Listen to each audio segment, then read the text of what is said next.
It's 73 degrees inside. The sun is out. The windows are closed. Everyone in the room is fine, maybe even a little warm. And you're sitting there in a sweater, hands wrapped around a mug, toes cold inside your socks. And you wonder, why am I always the cold one? You don't say it out loud, but you think it, quietly again. It wasn't always like this. Maybe it started slowly. A blanket here.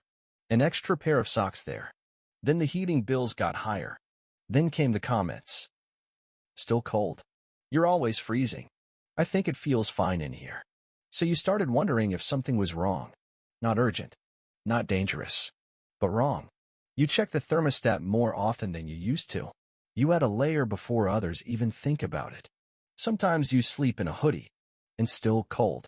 This isn't about being dramatic. Or fragile. Or old-fashioned. It's about living in a body that's changed. Quietly. Gradually.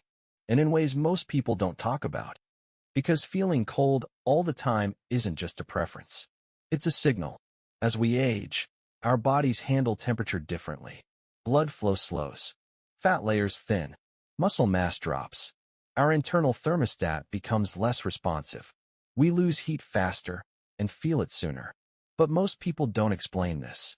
They say, you're just getting older. As if that means nothing can be done. The truth is, some causes of constant cold are harmless. Others aren't. And many can be helped with the right habits, a few smart checks, and small changes to how you move, eat, and live. This video is for the person who brings a blanket into restaurants, who wears socks to bed in summer, who avoids certain chairs because they feel too cold to sit on. We'll talk about why this happens, what might be going on inside your body, which signs are worth bringing to your doctor, and what you can do, right now, to feel warm again without overheating or relying on bulky clothes. Because warmth is not a luxury. It's comfort. It's ease. It's the difference between resting and bracing. If you've ever reached for a blanket in a room where no one else did. If you've ever rubbed your hands together under the table, hoping no one notices. If you've ever wondered whether it's just you. Then this conversation is for you. We're going to walk through it all gently, clearly. And before we begin, let me ask, when was the last time you felt truly warm, not just covered, but calm from the inside out? The body remembers things differently in later life, not in stories or memories, but in how it responds to the world. The same room, the same temperature, the same time of day, and yet it feels colder than before. Not colder to everyone, just colder to you. That shift isn't imagined. And it's not a matter of mood or personality. It's physical, it's biological, and it's deeply normal. Aging changes how the body holds heat, how it produces it, how it senses it, and how quickly it loses it. It starts in the skin and ends in the bones, passing through vessels, fat layers, nerves, and even hormones. But it does so quietly, gradually. So gradually that most people don't realize it's happening until one day they reach for the thermostat and notice that no one else has. At the center of it all is circulation. With age, blood vessels become stiffer. They take longer to expand and contract in response to changes in temperature. That means slower warm-up, longer cool-down, and less efficient heat distribution from core to limbs. This is why your hands and feet may feel cold even when your chest feels warm. It's not a trick of the mind. It's uneven blood flow. The body is prioritizing vital organs, as it should, but leaving the extremities undersupplied.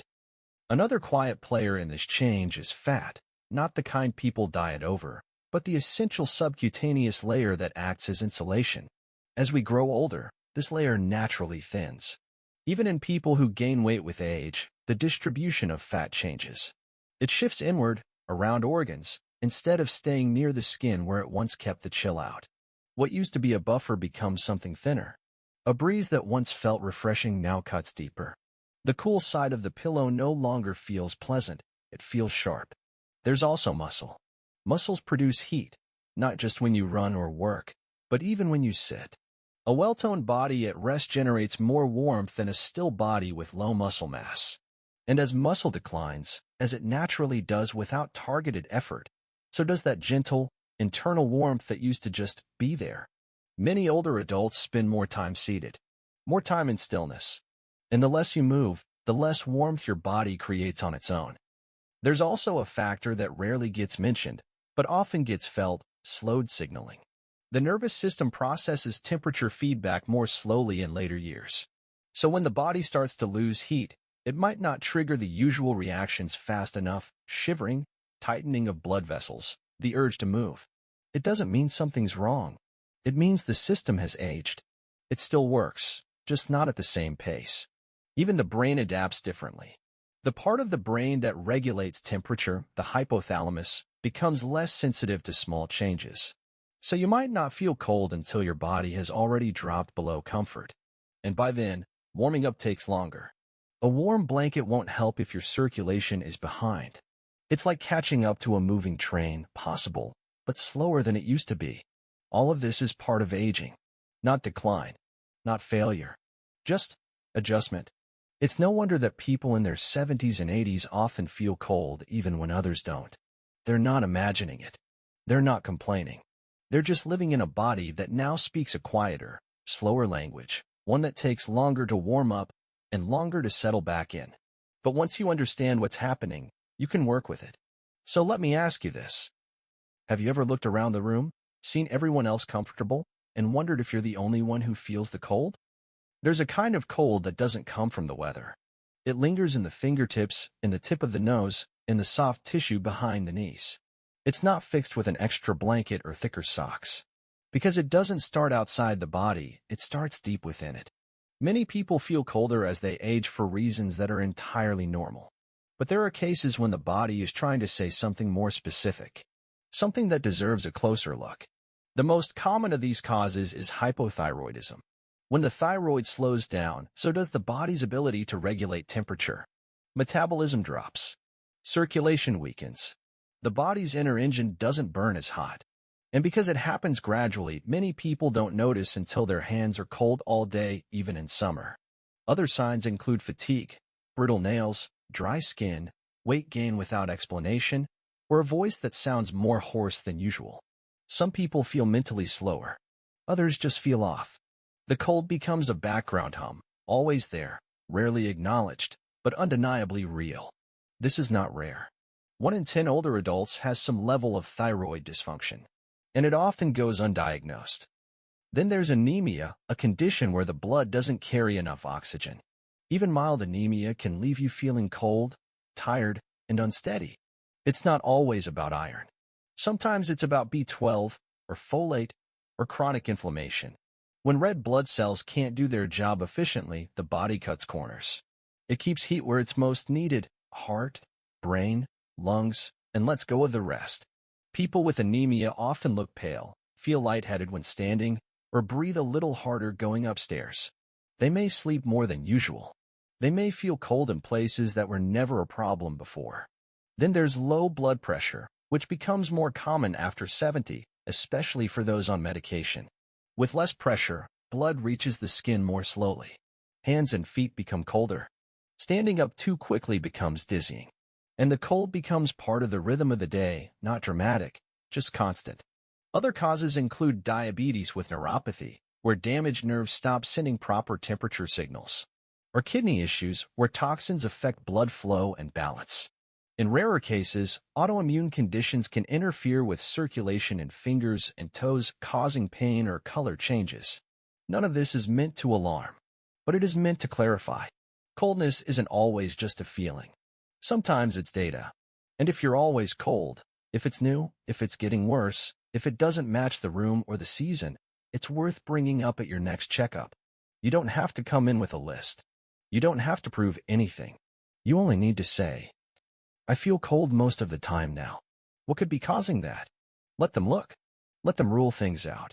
Let your body speak in full sentences, not just signals. Because sometimes, the solution is simpler than expected. A blood test. A small dosage adjustment. A vitamin you didn't know you were missing. A question you were brave enough to ask. Have you ever told your doctor that you're often cold? Or did you assume it wasn't important enough to mention? Warmth doesn't only come from blankets or heaters. Sometimes, it begins on a plate, in a cup, in the quiet rhythm of a meal that feeds not just hunger, but circulation, muscle, and internal fire. The older body needs fuel to stay warm, not just calories, but the right kind. And yet, many seniors unintentionally eat less than their bodies truly require. Not out of neglect, but because of reduced appetite, changing taste, medications, or the quiet routine of meals eaten alone. When food intake drops, the body conserves energy. It doesn't waste warmth on fingers or toes. It slows metabolism, thins muscle, and focuses on core survival. You may not feel hungry, but you might feel cold, tired, sluggish. It doesn't take much to shift this. A bowl of oatmeal in the morning with nut butter and cinnamon. A cup of broth before dinner. A snack with protein, not sugar, in the afternoon. These are not grand meals, but they are signals to the body. You are supported. And then there are the nutrients that directly impact thermoregulation, the body's ability to maintain its internal temperature. Iron helps the blood carry oxygen. Without it, cells don't get the fuel they need to create heat. Low iron often hides behind pale skin, fatigue, and yes, cold hands and feet. Vitamin B12 supports nerves and red blood cell production. A lack of it can mimic aging itself, slow thinking, numbness, chilliness, imbalance. Magnesium plays a quiet role in energy metabolism.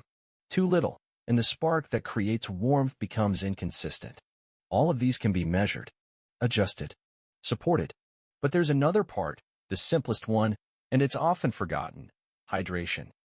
Cold intensifies when the body is even mildly dehydrated. Without enough water, blood becomes more sluggish. Circulation slows. The skin, already thinner with age, loses resilience. The kidneys conserve fluid, which means you may urinate less often, but retain more toxins. And the sense of thirst becomes less reliable. You don't feel thirsty, but your body still needs moisture to function. Warm fluids can help not just with hydration, but with body temperature directly. Tea, light broth, warm water with lemon. Not in large gulps, just consistent, small sips throughout the day. Even the timing of food and drink matters. A warm breakfast sets the tone for circulation. A late lunch, not skipped, keeps energy from dipping. A light evening meal with something warm can prevent nighttime coldness that keeps you reaching for the second blanket. These aren't prescriptions. They're habits. Gentle, doable, and grounded in the lived reality of bodies that have carried many years and many winters. No need for drastic change. Just small warmths built into the day. And if you've been eating lighter lately, or skipping meals because nothing sounds good, or it's too much effort, know that your body still remembers how to respond to nourishment. It just needs a little reminder. So here's a question for you. When was the last time a meal truly warmed you? Not just your stomach, but your whole body from the inside out. Warmth isn't only something we put on. Sometimes it begins with how we move. Not urgently, not vigorously, but intentionally. With presence. Muscles are more than strength. They're the body's built-in furnaces. Every contraction, even small, generates heat. Not dramatically, just enough to remind the system, I'm alive, I'm active, I'm here. And yet, as we grow older, movement often becomes something we postpone. We move only when needed to get from one room to the next, from the table to the sink, from the chair to the bed. But those short, necessary walks don't always activate the deeper muscle fibers that once kept us warm without thinking. Muscle mass naturally declines with age, a process called sarcopenia. It begins slowly in the 50s, accelerates in the 70s, and becomes pronounced when we stop asking our bodies to do more than the bare minimum. This isn't about lifting weights or joining a gym. It's about understanding that even simple motion, repeated gently, daily, can stoke the inner fire we often try to chase with sweaters and space heaters. Stretching your arms overhead.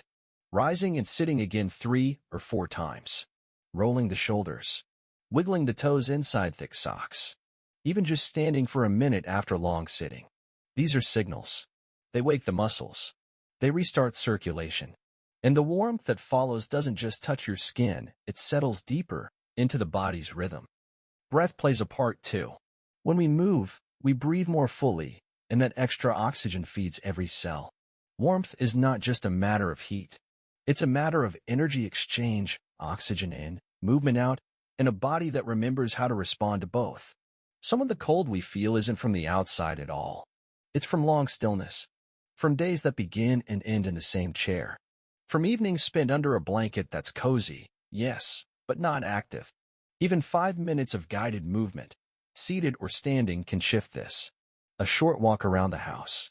A few steps up and down the hallway. Gentle movements during a phone call. Because the body was made to move. And even after decades of use, it still responds to motion the way a cold pot responds to flame, slowly at first, then steadily, without fuss. Of course, energy isn't endless. Some days are better than others. But if you've been feeling cold more often, it's worth asking yourself not just what you wore today, but how much you moved. The difference between shivering and warming up can be as small as a stretch done with care or a breath taken on purpose. So let me ask you this. What's one small movement you haven't done today, but know your body would welcome if you tried? Warmth isn't just about temperature. It's about feeling at ease inside your own space, your own clothes, your own body. There's a difference between being warm and being overheated, between comfort and heaviness. And for many older adults, finding that balance becomes its own kind of daily art. The key is not in single solutions, but in layers. Thin, breathable fabrics worn one atop another give you control. You can remove or add as needed, rather than committing to one heavy sweater that either traps too much heat or not enough. Cotton undershirts, soft wool cardigans, leggings under slacks, fingerless gloves that allow you to turn a page but keep the chill off your knuckles. These aren't indulgences. They're tools, chosen with care. And then there's the floor. Cold feet send strong signals upward. So slippers matter. So do thick socks. Even more so if your floors are wood, tile, or uncarpeted. Many people sleep poorly simply because their feet are cold. And a simple pair of socks at bedtime has been shown to help regulate not only body temperature, but sleep cycles. Warmth can also come from specific, small comforts. A microwavable heating pad for your lap. A warm compress behind your neck before bed. A ceramic mug that holds heat longer. Sitting near the oven when baking. A shawl draped over your shoulders. Not heavy, but present. And let's not forget the house itself. Many older homes have drafty windows or uneven heating. You may not be able to control the full environment, but you can shape your microclimate. Close the vents in rooms you don't use. Seal the space under the door with a roll towel. Use curtains not only for light, but to hold heat in. Warm the bed before you enter it, with a safe heating pad, or even just a warm towel laid across the sheet. And always be mindful of safety. Space heaters should never run unattended. Electric blankets need to be checked for wear. And hot water bottles should not be filled from a kettle. Warmth is important, but so is trust in the tools you use to get it. Because feeling warm shouldn't come with anxiety. It should come with ease, with a sense that the space around you understands what your body now needs. In the end, it's not about fighting the cold. It's about recognizing that warmth, in this chapter of life, takes intention. And that intention is worth cultivating, not once in a while, but as part of the way you live each day. So let me ask you, what's one small thing you do, maybe even every day, that helps you feel warm, safe, and truly at home?